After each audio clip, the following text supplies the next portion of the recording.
कल हम लोग माले महादेश्वर की यात्रा पे निकले थे।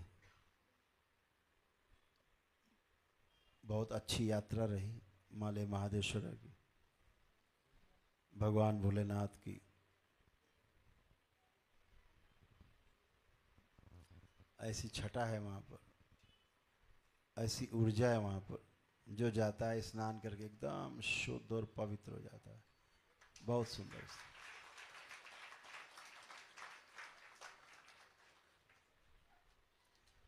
बहुत आनंद किया हम लोगों ने, कल रात में भी, आज दिन भर भी। स्पेशली वहाँ के जो प्रबंध तंत्र है, जो स्वामी जी हैं, जिनके संरक्षण में सब चल रहा है तो गवर्नमेंट की अंडरटेकिंग। अरुण जी ने व्यवस्था वहाँ सब कर रखी थी ताकि सब एकदम सब व्यवस्थित था। और वहाँ का जो परंपरा है, गुरु परंपरा ने पूरा सहयोग किया, बहुत सम्मान किया दरबार का।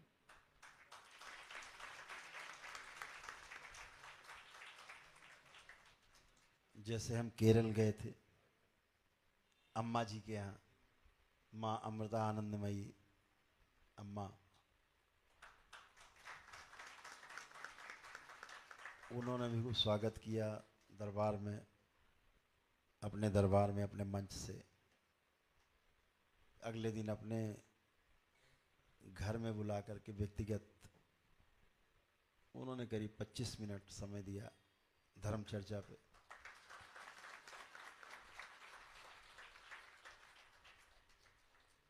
उन्होंने अपनी तमाम बातें बताई, हमने भी दरबार के जो अनुसंधान थे उनको बताए।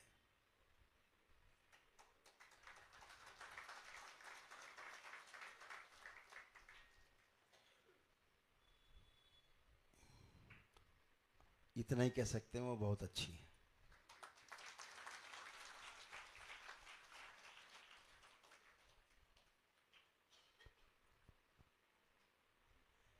ईश्वर आपका भोलापन ही जो है ना, वो देखता है।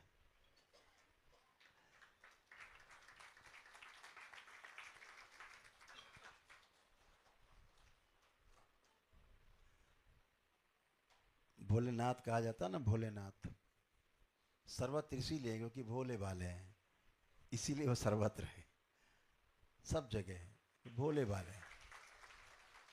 ऐसे ही जब आप भोले भाले बन जाते हो, आप भी सर्वत्र के साथ जुड़ करके सर्वत्र में समाहित हो जाते हो, सर्वत्र आप में समाहित हो जाता है। ऐसे तो सर्वत्र में समाहित होने के लिए कुछ नहीं करना पड़ता है, पता है आपको? सर्वत्र में कुछ समाने के लिए कुछ भी नहीं करना पड़ता है। अपना अहंकार, अपना मोह, जो विकार हैं कलयुग के, सिर्फ उनसे मुंह पलटने की देरी है, आंखें बदलने की देरी है। केवल गेस्टाल्ट परिवर्तित हो जाए आपका, आपकी दृष्टि परिवर्तित हो जाए, इतनी बात है बस, केवल, जिसे समर्पण कहते हैं। सब कुछ आप में समा जाता है, पूरी सृष्टि समा जाती है आप में, और आप पूरी सृष्टि के हो जाते हो। कहीं कोई विरोध नहीं, कहीं कोई किसी प्रकार का तनाव नहीं, कोई अस्वीकार्य का भाव नहीं। हर जगह जो स्वीकार्यता आ जाती है, वही समर्पण का भाव आ जाता है। समर्पण वस्तु के रूप में देखा जाए तो कोई क्रिया नहीं है।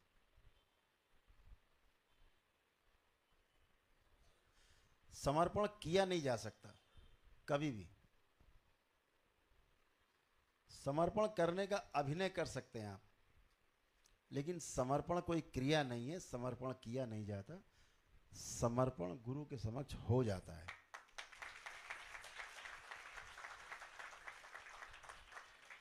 जिस दिन ईश्वर के समक्ष, गुरु के समक्ष आपका समर्पण हो जाता है, उस दिन आप ईश्वर बन जाते हो, आप ही गुरु बन जाते हो, केंद्र में आ जाते हो तुरंत। ये बहुत अद्भुत है, बहुत अद्भुत है। समर्पण एक ऐसी घटना है, ये घटती ही तब है जब आप में कोई विकल्प नहीं बचता है। जब तक आपके अंदर कोई विकल्प रहता है तब तक समर्पण की घटना नहीं घटती। समर्पण घटित ही तभी होता है जब आपके पास कोई विकल्प नहीं रहता। आपके पास जब विकल्प रहता है कि चलो यहां नहीं होगा तो फिर आगे वहां चलेंगे, ऐसा विकल्प रहता है तो समर्पण नहीं होता है। समर्पण होता ही तब है जब अब कोई रास्ता नहीं बचा, सब रास्ते बंद हैं। एक गरीब आदमी, कुछ भी नहीं, वाकई में नहीं है उसके पास, न दरबार में कुछ देने के लिए है, कुछ भी नहीं है, उसके पास भोजन के लिए भी नहीं है। लेकिन अब उसको पता है कि सारे रास्ते बंद हैं, अब जो कुछ होगा इस करौली शंकर महादेव धाम से होगा, अन्यथा कहीं नहीं होगा। इसके बाद मृत्यु। इसके बाद मृत्यु है, यहां पर समर्पण घटित होता है। फिर वहां संकल्प की आवश्यकता नहीं है, प्रार्थना की आवश्यकता नहीं है। समर्पण का अर्थ है आप समा गए पूरा पूरा। आप एक बूंद थे जो समुद्र में मिल गए, समुद्र ही बन गए। ऐसा समर्पण होता है। तो जो समर्पण की घटना है वो घटित ही तभी होती है जब कोई विकल्प, संकल्प, विकल्प कुछ बाकी नहीं रहते। ऐसा जान गए, आप में जरा भी संशय है, आपका संकल्प कभी पूरा नहीं होगा, कभी भी पूरा नहीं हो ही नहीं सकता। एक नहीं, 1000 हवन कर लो, रोज हवन करो, रोज पूजा पाठ करो, एक संकल्प आपका पूरा नहीं होगा अगर आपके अंदर संशय है। वो संशय रूपी जहर आपको नष्ट कर देगा, आपकी हर पूजा पाठ को आपसे डिस्कनेक्ट कर देगा, निगेटिविटी ले जाएगी उसको।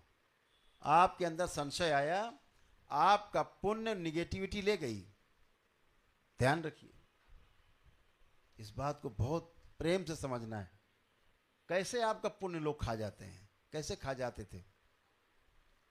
अब दरबार के प्रति आपके अंदर समर्पण है, बाबा माँ के प्रति हृदय में बहुत बड़ा स्थान है। लगता है बाबा माँ के अलावा कुछ है ही नहीं धरती दुनिया में, बाबा माँ नहीं तो कुछ नहीं, ऐसा भाव है। ऐसा बाबा माँ छूट गए तो क्या होगा, ऐसा एक भाव पकड़ के बैठे हुए, ये संकल्प को पूरा करता है।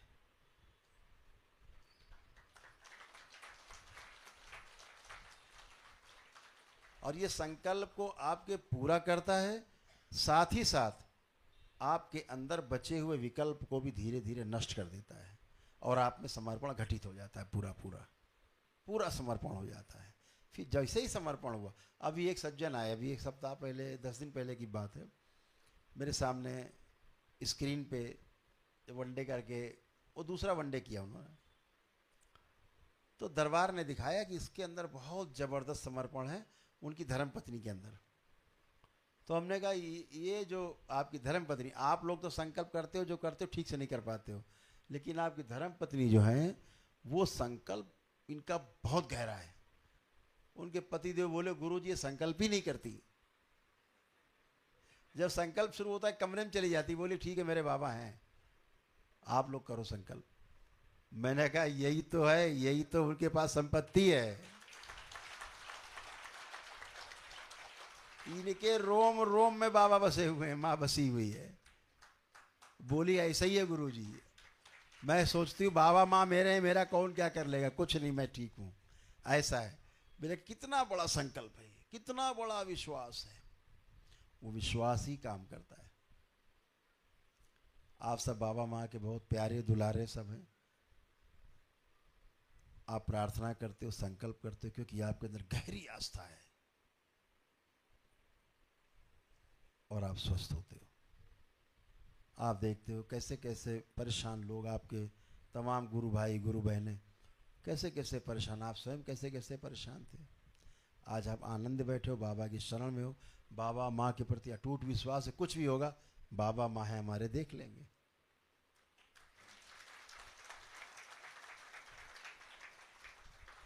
बहुत से लोग दोबारा रिपीट करके टोकन लेके मिलने आते कि गुरुदेव मेरे को डॉक्टर ने बोला कैंसर है, तो कीमो होगा, ये होगा, वो होगा। हम बोल दिया अभी कुछ नहीं करेंगे, हम पहले गुरुदेव से मिलेंगे अपने, जब गुरुदेव कहेंगे तब कुछ करेंगे। हमें अब वो कोई ज़रूरत नहीं है कीमो वीमो की। मेरा कैंसर कुछ नहीं कर सकता क्योंकि बाबा माँ है मेरे। जब वो मेरे सामने खड़े होकर ऐसे बोलते मैं देखता हूं, उसका रोग ना उससे दूर खड़ा होता है, निकल के बाहर खड़ा होता है, हवा में बंधा हुआ होता है, उसमें होता ही नहीं है। उसका इतना संकल्प गहरा है, इतना गहरा संकल्प है, तलवार दिखाता है इसका जो रोग है ना वो निकल के बाहर खड़ा हुआ है, बंधा हुआ है बाहर, शरीर में है ही नहीं, उसको पीड़ा कष्ट हो ही नहीं रहा है, कुछ साफ दिखता है। और साफ दिखता है ये कैंसर उसका कुछ नहीं कर सकता, इसको नष्ट होना ही होगा और ये बाहर ही बाहर नष्ट होगा। और फिर वही होता है, वो ठीक होकर के स्वस्थ होकर के अपने संकल्प, गहरा संकल्प उसके अंदर, गहरी आस्था बाबा माँ के प्रति है, अरे कुछ नहीं कर सकता मेरा आंसर कैंसर। ऐसे हजारों लोग दरबार से जिनको एलोपैथी में या तमाम किसी प्रकार की पैथी में जाने के बाद भी रोगों का ना निदान हो पाया ना निवारण हो पाया। रोग का ठीक से निदान भी नहीं हो पाता, यानी डायग्नोसिस ही ठीक नहीं है, डायग्नोसिस ही सही नहीं है, तो ट्रीटमेंट कहां से होगा। डॉक्टर बता देते कैंसर है, दरबार कहता कैंसर है ही नहीं, जाओ मजे करो। फिर वो आते 2 महीने बाद टेस्ट करा के, गुरुदेव मेरा तो कैंसर नील है, मैंने तो कुछ कराया नहीं, मैंने तुम्हें था ही नहीं। जब तुम्हें था ही नहीं तो काहे का कैंसर है। सबसे बड़ा कैंसर है जिसका नाम है भ्रम। भ्रम से बढ़कर के संसार में कोई कैंसर नहीं है।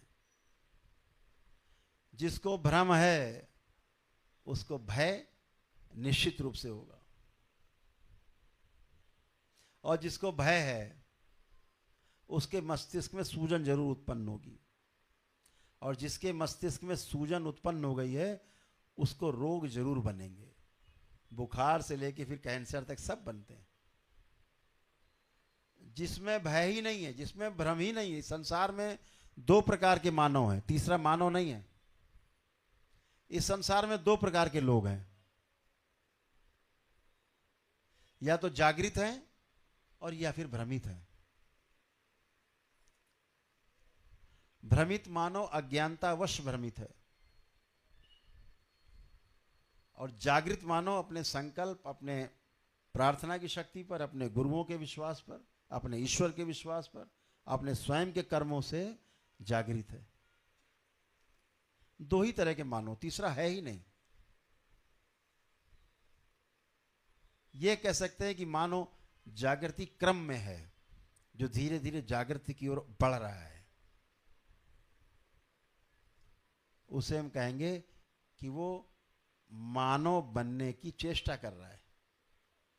और जैसे ही उसका भ्रम समाप्त होता है उसे मानव पद प्राप्त होता है।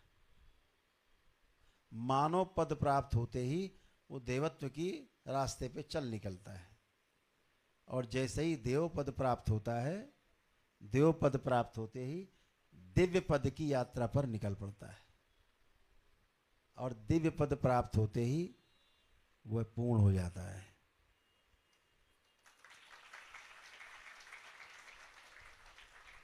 फिर ब्रह्मा, फिर विष्णु, फिर महेश, भोलेनाथ, सब उस गुरु के सखा हैं, सब गुरु के सखा हैं। फिर वो जो बोलेगा वही होगा, वो बोल देगा ऐसा हो जाए वही हो जाएगा। बाबा जैसे पूर्ण गुरु हैं, वो बोल देते हैं आपको जाओ ऐसा होगा, वो होता कि नहीं होता आप में? होता है, होता है। पूर्ण गुरु है। आपने बोला, कभी सपने में बोल दिया अरे कुछ नहीं ठीक हो जाएगा, सब जाओ, ठीक हो जाता है। स्वप्न में ही बोल देते हैं आपसे।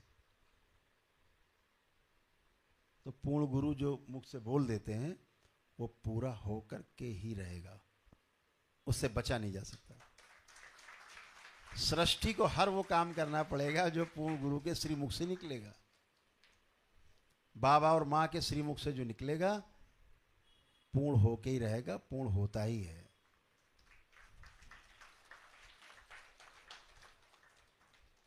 केवल आप में आस्था विश्वास की आवश्यकता होती है। आपकी प्रार्थना, आपके संकल्प सब आप में जो होते हैं वही आपको ऊपर ले जाते हैं। हरिहर खुशी, आप निकल लें, खूब खुशी। हाँ, थैंक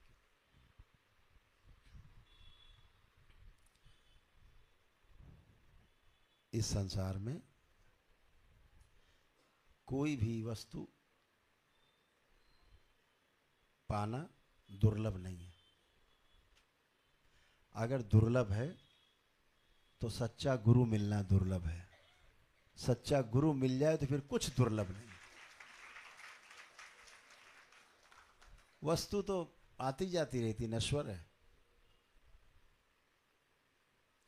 और गुरु के लिए संकट है कि उसको सच्चा शिष्य मिल जाए। गुरु के सामने हमेशा संकट रहता है। अगर गुरु अपनी परंपरा को लेकर के पैदा नहीं हुआ है, शरीर धारण नहीं किया है, तो उसको शिष्य नहीं मिलते। उसको भी वापस जाना होता है फिर से अपूर्ण होकर। गुरु पूर्ण ही तब होता है जब वो अपने आप को अपने शिष्यों में प्रमाणित कर देता है कि मैं हूं, मैं रहूंगा, सदा रहूंगा।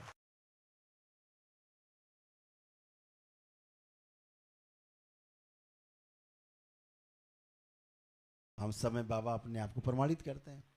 यही पूर्णता है, यही पूर्णता की निशानी है।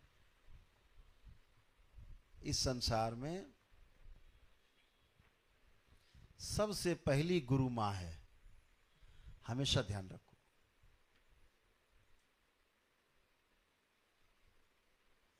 अगर अपनी मां के लिए आपके अंदर सम्मान नहीं है,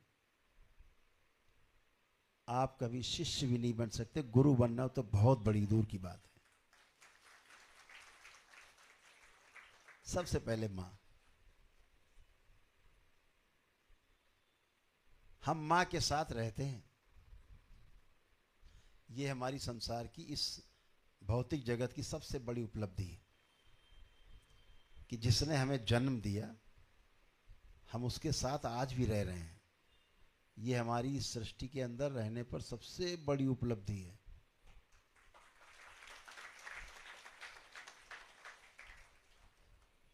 और मां अगर आपके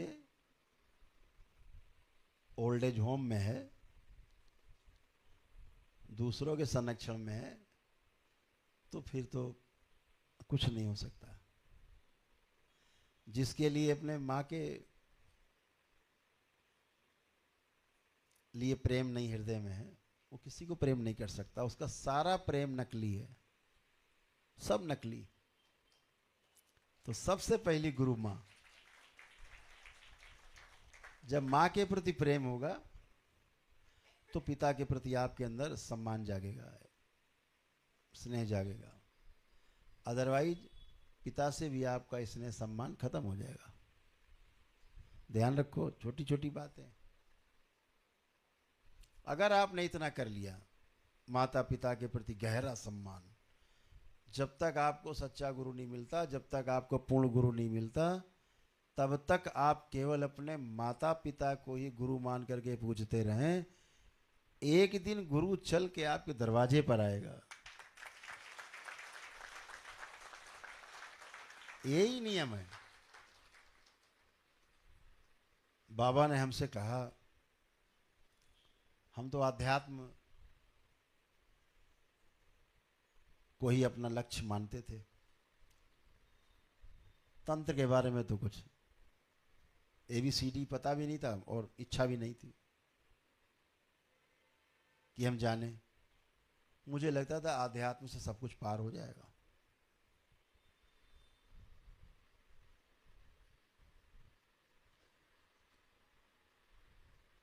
तो बाबा से दीक्षा भी नहीं ली। उनके भौतिक शरीर में रहते हुए बाबा से हमने दीक्षा भी नहीं ली, हमें आवश्यकता नहीं थी। बस बाबा हैं, बाबा से प्रेम था। प्रेम इतना टूट था कि हर दूसरे दिन बाबा के पास, एक दिन छोड़ा थी बाबा के पास, डेली नियम था, ये पक्का नियम।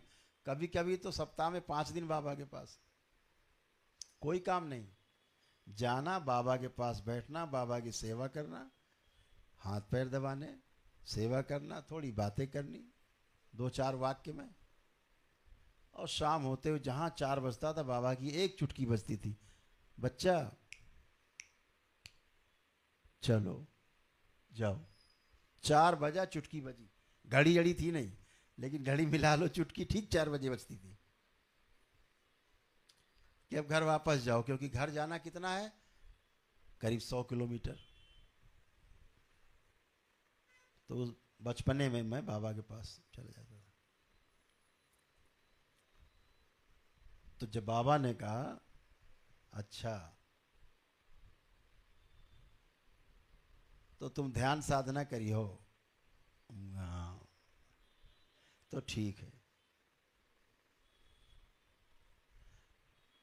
तुम्हार गुरु तब मिली जब तुम 44 साल के पूरे हो जाइयो। तो हमका बाबा कैसे पहचानेंगे, वो खुद चल के आई तुम्हारे आश्रम में। अब हमारा आश्रम तो था नहीं, ऐसा कोई आश्रम भी नहीं था उस समय। तो हमने सोचा हम किसी आश्रम में होंगे कहीं, तो वहीं कोई गुरु मिल जाएगा। तो हमने कहा बाबा हम पहचानेंगे कैसे? बोले हाँ ये तो है। तो बोले तुमको वो 13 किताब देगा लिखी, मतलब 13 किताबों का एक सेट देगा बंधा हुआ, और ये किताबें उसकी खुद की लिखी हुई होंगी। जो 13 किताब का सेट देगा और ये किताब उसकी खुद की लिखी गई होंगी, बस समझ लेना यही तुम्हारा अध्यात्म का गुरु है।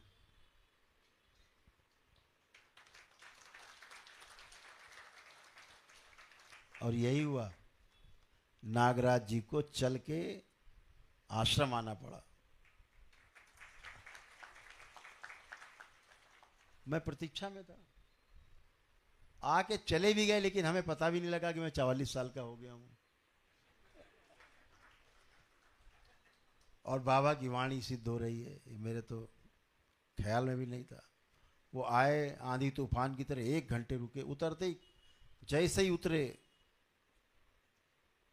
गाड़ी से, उनका फ्रैक्चर था कूल्हे में, लेकिन फिर भी आए। वो अमरकंटक से करीब 750 किलोमीटर यात्रा करके कानपुर आए। और एक दिन फोन आया, बस मैं आ रहा हूं, कोई कार्यक्रम नहीं, कुछ भी कार्यक्रम नहीं, मैं आ रहा हूं। और आ गए। सुबह का समय दिया था 7 बजे का, ठीक 7 बजे वो आ गए, पंक्चुअल बहुत थे।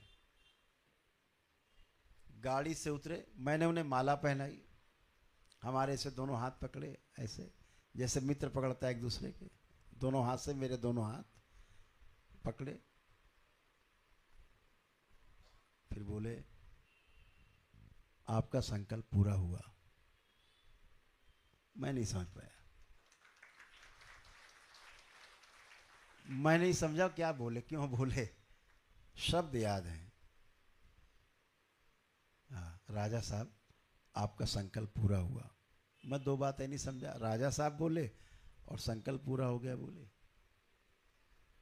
मैं उनको अंदर ले गया कच्छ में और बिठाया, 1 घंटे रहे, ताबड़तोड़।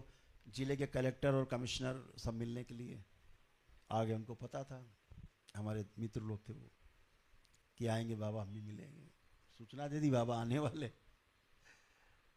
आए, आंधी तूफान की तरह आए और आंधी तूफान की तरह चले गए। हमारे एक मित्र थे, और आश्रम की बिल्डिंग्स बन रही थी उस समय, तो ग्राउंड बन गया था और फर्स्ट फ्लोर हम उस पर डाल रहे थे, माँ के मंदिर के सामने जो है। वो हमसे कहते थे क्यों बना रहे हो जंगल में, यहाँ कौन आ रहा भाई, कि इतनी बिल्डिंगें क्यों बन रही हैं, हमारे मित्र कहते थे। हमने कहा बस अंदर से प्रेरणा है बाबा की कि बनना है तो बन रहा है, कोई काम ही आएगा। तब सब जंगल था उधर। तो उन्होंने शिकायती लहजे में बाबा से कहा, वही बाबा के शिष्य थे, कि बाबा देखिए आप मानते नहीं हैं, यहाँ जंगल में इतनी बड़ी बिल्डिंग बना दी, वहाँ बिल्डिंग बना दी, यहाँ बना दी, ये बना रहे हैं, अभी ग्राउंड बना दिया, फर्स्ट फ्लोर में इनकी शटरिंग लग रही है, ये क्यों बना रहे बाबा, इनको मना करिए। उन्होंने देखा ऐसे करके और मेरे कंधे पे हाथ रखा बाबा ने, बोले राजा साहब इसके ऊपर एक खंड और बनाना।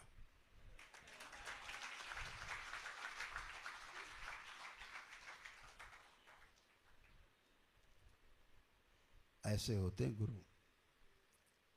तो गुरु आपको ढूंढ लेता है।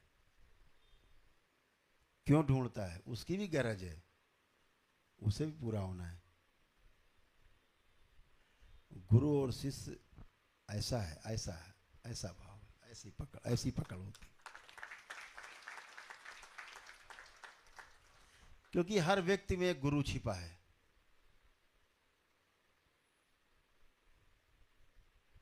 हर बीज में एक वृक्ष छिपा हुआ है।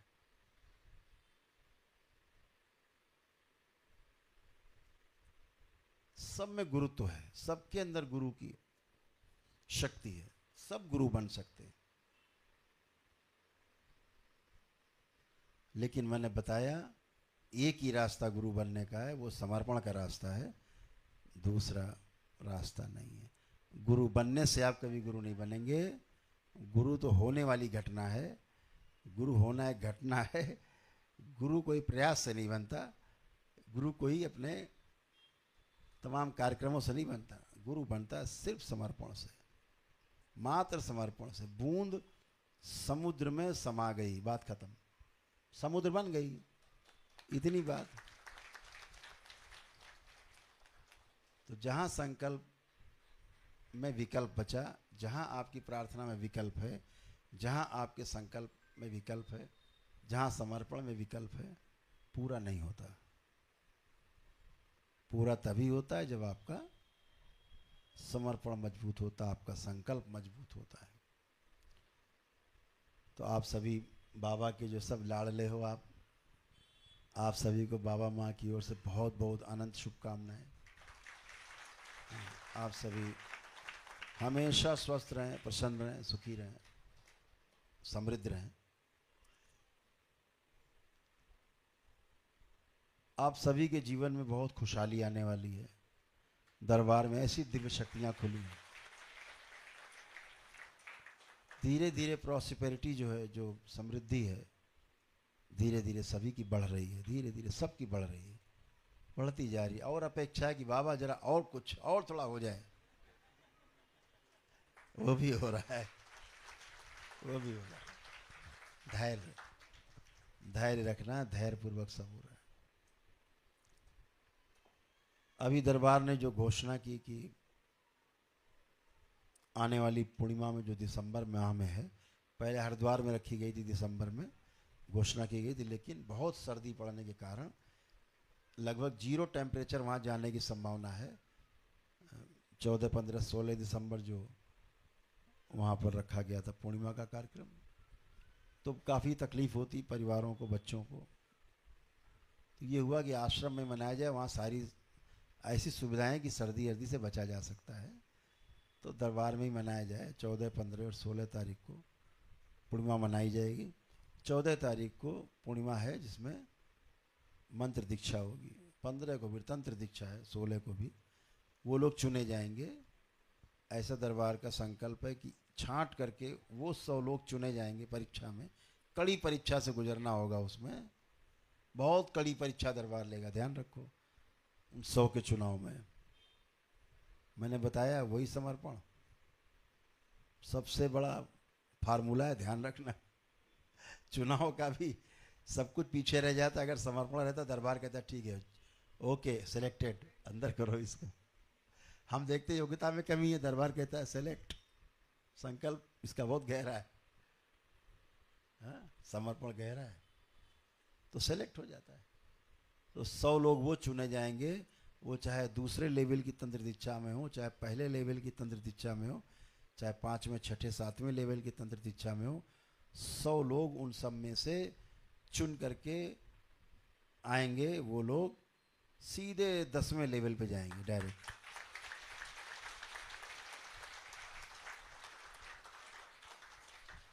फिर उन 100 लोगों को लेकर के दरबार एक कार्यक्रम चलाएगा, उनके साथ परमानेंट संपर्क रहेगा, क्योंकि कड़ी परीक्षा इसी बात की कि आप कर पाएंगे कि नहीं। आपको ऐसा तो नहीं कि आप बोझ है। खिले हुए कमल की तरह 100 लोग होंगे जो चुने जाएंगे, क्योंकि दरबार को तेजी से लोगों को छांट के वहां पहुंचाना है जहां वो लोगों की सेवा कर सके।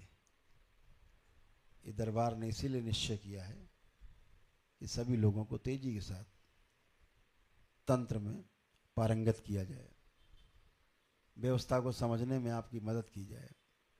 तो आप सभी बहुत अच्छे रहें, आनंद करें, बाबा माँ की कृपा आप सब पे बरसती रहे। हम लोग सभी लोग एक छोटा सा